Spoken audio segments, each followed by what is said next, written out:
Hey y'all, welcome back to my channel. It is me, Kay, and I'm here today to bring you Beyond the Gates Season 2 episode 97 review.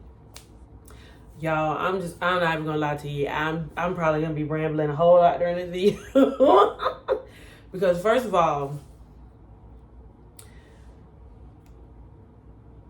Anita and Vernon got their groove back. I feel like Kat and Martin, like I wasn't supposed to be there. I wasn't supposed to be watching that. What in the Jerry is going on? What in the Jerry lovemaking is going on? First of all, Kat walked in scarred. Martin walked in, I can take a hint. Did all that talk they had going backwards and forwards. I said, wow. It was a little too grown for me. I'm not even gonna lie. I'm not mature. I'm gonna giggle at every single thing because I'm gonna giggle. And I'm just like, they sitting there talking a little spicy to each other, and I'm just like, y'all, excuse me, I got a mosquito bite. Think it's summertime in the South. It just, this is how it goes. But oh my God, like I'm just like, I'm not growing up. I'm not mature enough. I'm gonna giggle. And honestly, I'm not even gonna lie to you. If that's how men back in the day used to talk to their women, and I'm talking about the good ones, not the people who granddaddies was dogs and had families on the other side of the town. Now I'm talking about the real swooners like Vernon. If that's how they was talking to their women back in the day, no wonder why they had so many children. No wonder why. And no wonder why their love songs was 15 minutes, and then they had a monologue and then additional instrumentation at the end of the song. Because listen, how many children Clifton Davis got?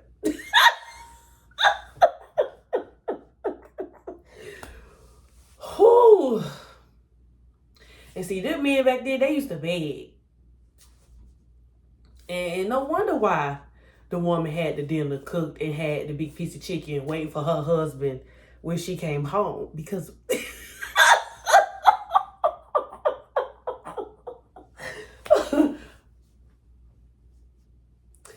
listen, I told y'all I'm not mature enough. I giggled the whole time. I was sitting in the living room with my cover up to my eyes like this, because I'm just like, oh my God, these old people are freaky.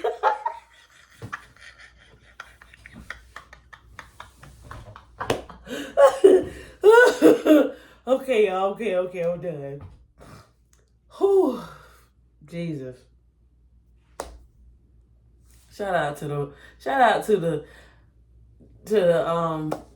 aunties and the aunts who still, making it happen, Captain. Okay? Whew. Lord, I'm telling you the truth. I was in there giggling the whole time. I am not mature. That content was a little too mature for me. I giggled the whole time. And not because nothing was funny, but just because I'm immature and I can't.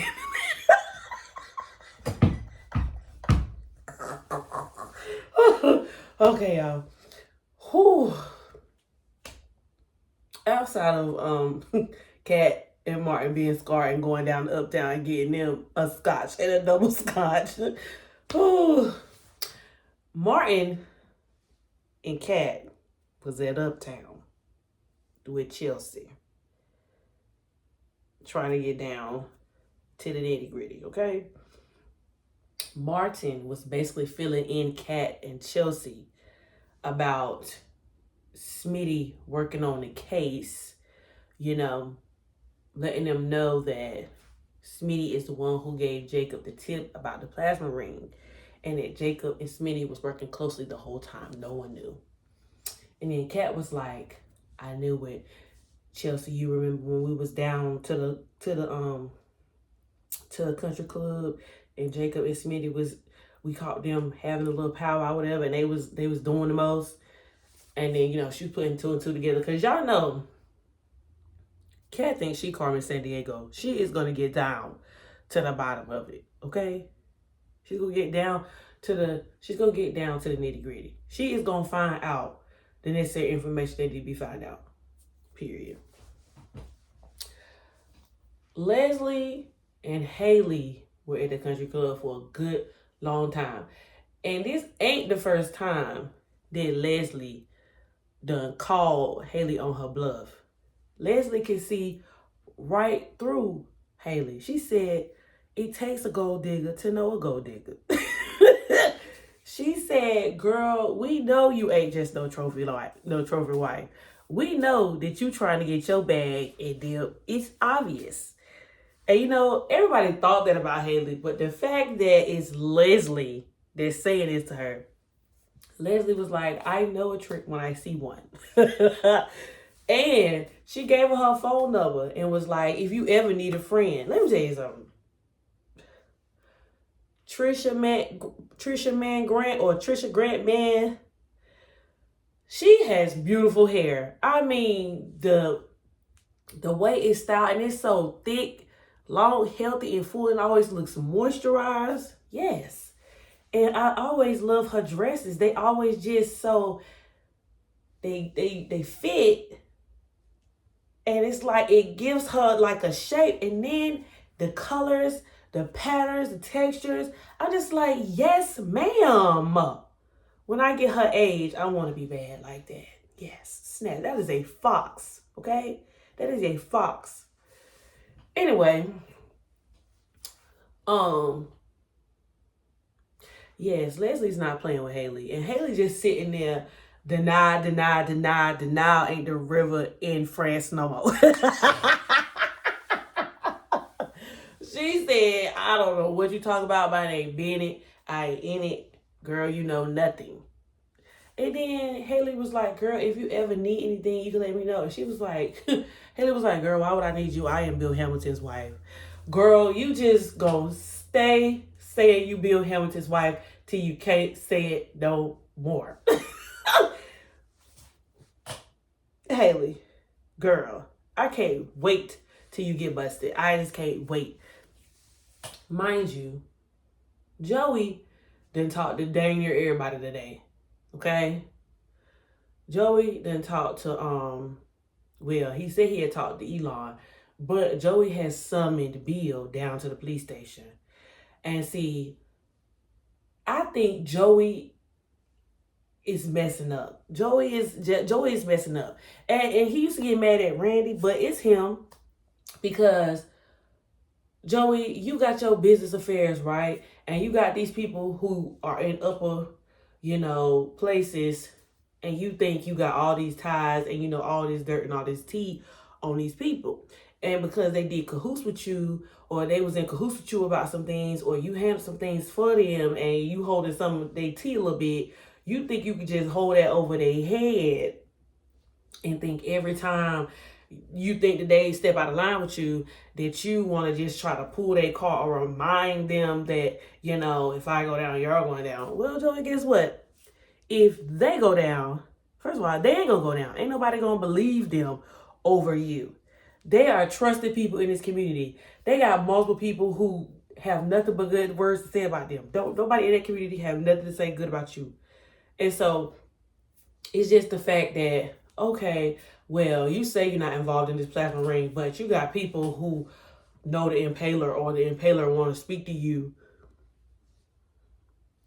Then you making it seem like, oh, it's just so minuscule. You talking to Elon about this case like his son wasn't involved and like his son almost did lose his life.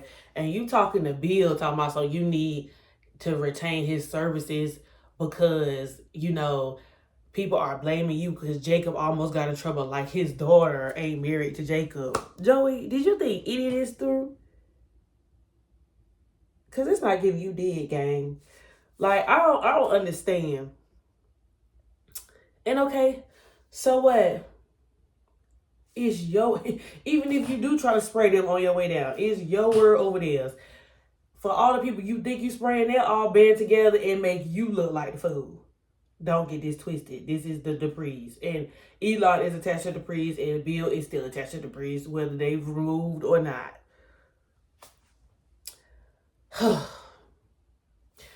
Vanessa visits Joey because she said that Jacob said something to her that, sent her antennas up. And at the funeral, Jacob said something along the lines of, and if Joey got anything to do with this, he's going to make sure everybody that's responsible for Derek's death to go down. And so I'm just like, Jacob wasn't wrong in that, he said. And Joey, if we find out you had anything to do with it and you've been lying to us, Joey, best believe you will be in jail. You will be doing time. You will be doing time. Now, Vanessa has a conversation with Joey. She reveals what Jacob said to Joey. And then she brings this gym bag to Joey's casino or whatever. So I'm just like, Vanessa, girl, what is in that bag? Are you doing drops now? Like, what's going on, sister? You that deep in Joey's trenches that you going and bringing him stuff in a duffel? Is that what's going on, sister?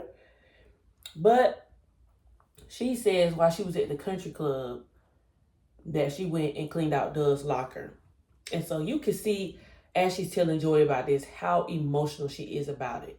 And this is why I say I was never for Vanessa just sliding into this thing with Doug, with Joey, because she never has gotten over Doug. And quite frankly, I hope that Doug is haunting her in her dreams, because you was trifling. Vanessa, you was trifling, girl.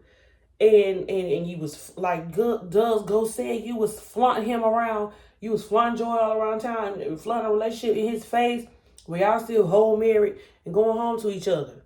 Girl, bye. I can't wait till you find out what Joey did. And then Joey and Vanessa, this whole thing is just giving Nuck and Tiffany geriatric version. Like, ma'am.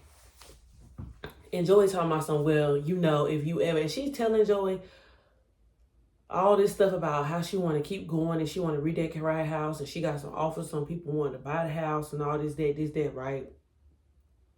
Joey gonna tell her, well, girl, if you ever need a place to lay and you want to get along, you always have another place to go. Joey, please. Now is not the time. Please. We are tired of you, Joey. We are tired of you and your shenanigans and your lies. And the way he just sit there and lie. He might not have nothing to do with the plasma ring, so he says. But you know who's affiliated with the plasma ring. And then it's the fact that Derek, who was your employee at the clinic in which you made an investment on, perished. Okay?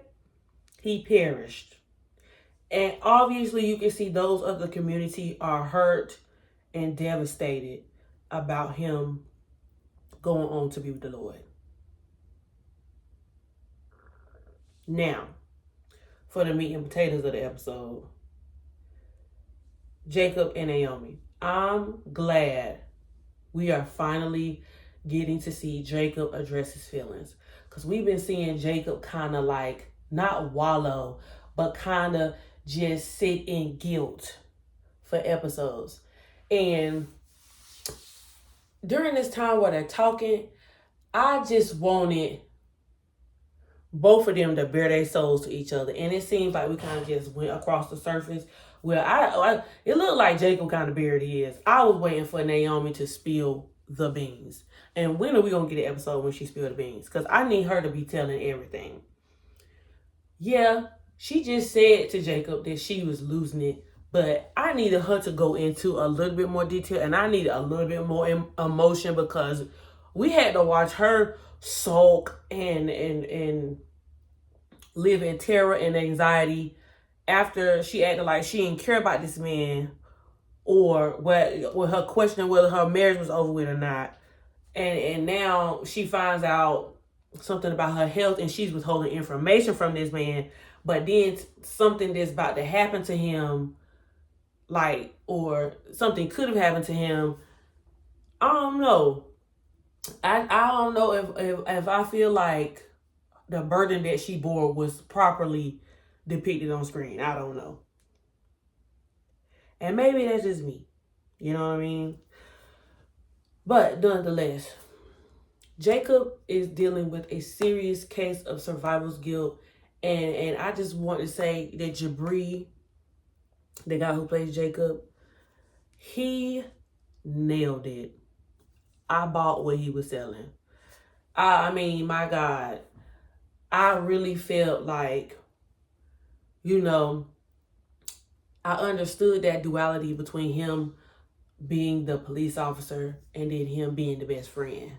Him doing his job, wanting to protect and serve and be a first responder, like Naomi said. And then being that friend, that homeboy, that confidant, you know, that ride or die. And then it was the part when he said to Naomi that, you know, Derek was just getting over that whole bout with Ashley. He was just getting started to live his life and find what really made him happy. He won't ever be able to find another woman, get married, and grow old with her. He won't be able to ever live his life and see how everything panned out. He won't ever be able to go with him and just call him to go to the gym and work out no more. Or he won't be able to just say, hey, meet me at Uptown for drinks. I'll get you a beer. You know, it was that part for me. It was that part for me where I could really see and feel Jacob's pain that he had lost somebody. And I know a lot of times people, you know, talk about how they feel, you know, when they might lose somebody who they was in a romantic relationship with, or how they lose somebody that they was in a parental relationship with or a familiar relationship with. But they never talk about, it's not often depicted on screen how people talk about how when someone loses somebody they were close friends with. And I did enjoy that storytelling, because sometimes, you know, if a person loses their best friend, it could be like them losing a piece of themselves. Because outside of a person having like a romantic soulmate, I very much feel like friendships, especially close friendships, are soulmates. And so Jacob talked about how that night keeps playing over and over and over again in his head, and how he wished he would have just told Derek to leave. He even says that the part where he tells Naomi where he thought he was about to go to glory. I don't know if he said he saw himself at Calvary, because I think that's what it's, I don't know. And maybe that's just the church in me. But I think he said that he saw himself at Calvary. He said he saw Naomi's face flash before his eyes. He said all he could think about was her. And he said when he heard that fire go off, he just knew he was gone. And that the way they paint that image, because we didn't really see it, we just saw the after effects, but the way he paints the imagery and the words that he says, it's just like he's traumatized. He's probably anxious, you know. He's probably slightly saddened and maybe a little bit depressed, you know what I mean? And then it's the guilt that he carries because Derek's father, even though I'm sure he didn't mean what he said, but he blamed Jacob for Derek losing his life. And so it just, you know, I felt like that relationship was strongly depicted. I felt like that relationship was strongly depicted on screen. And I was happy to see Naomi there comforting Jacob and just giving him that reassurance and that comfort that she needs. And I'm glad that she was able to feel relief with finally having him home, because she was able to tell him about all those sleepless nights that she had when she was up worrying about him, worried about whether he was going to make it home, and how she is so saddened that Derek, you know, passed during this case. But she is so thankful that her husband was able to live. And that's, you know, a very real thing, but like a hard thing to, I guess, like, what's the word? It's a hard thing to kind of for her to wrap her mind around. Like, she lost a good friend, but she's thankful that she still has her husband here. And then it's just that Derek was willing to put his life on the line for a friend. Wow. That's Bible. That's Bible. You know,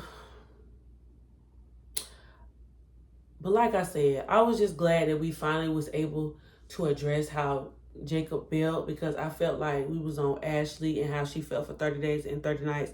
And I'm not going to say I wasn't empathetic to what Ashley was feeling, but I was just like, girl, you dumped him.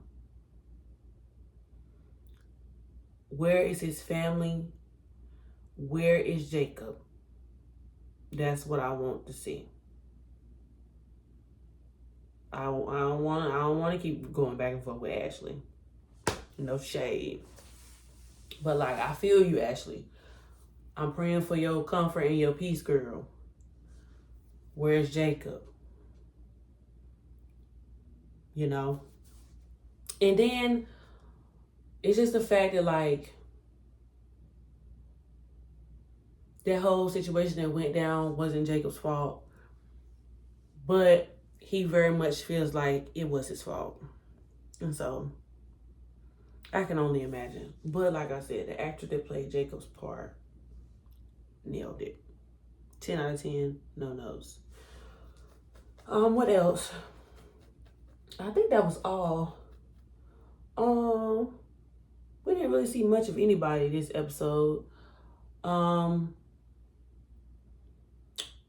only thing I think I forgot was that short scene between Haley and Bill, where, you know, Bill was telling Haley that he had started experiencing tremors again.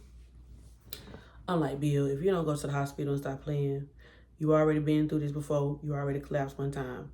I don't know why you sitting here playing with your life like this, Bill, but you are a senior citizen now and you have to take care of yourself.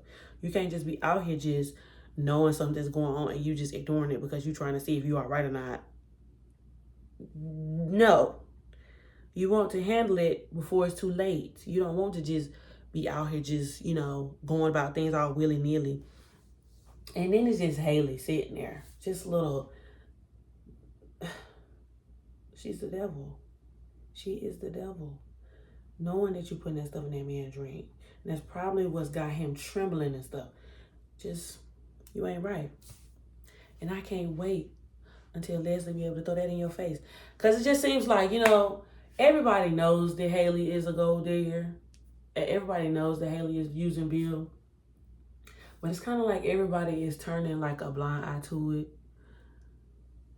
But then it's Leslie just reading her for filth. And this ain't the first time Leslie just called her out on her bluff. You know what I'm saying?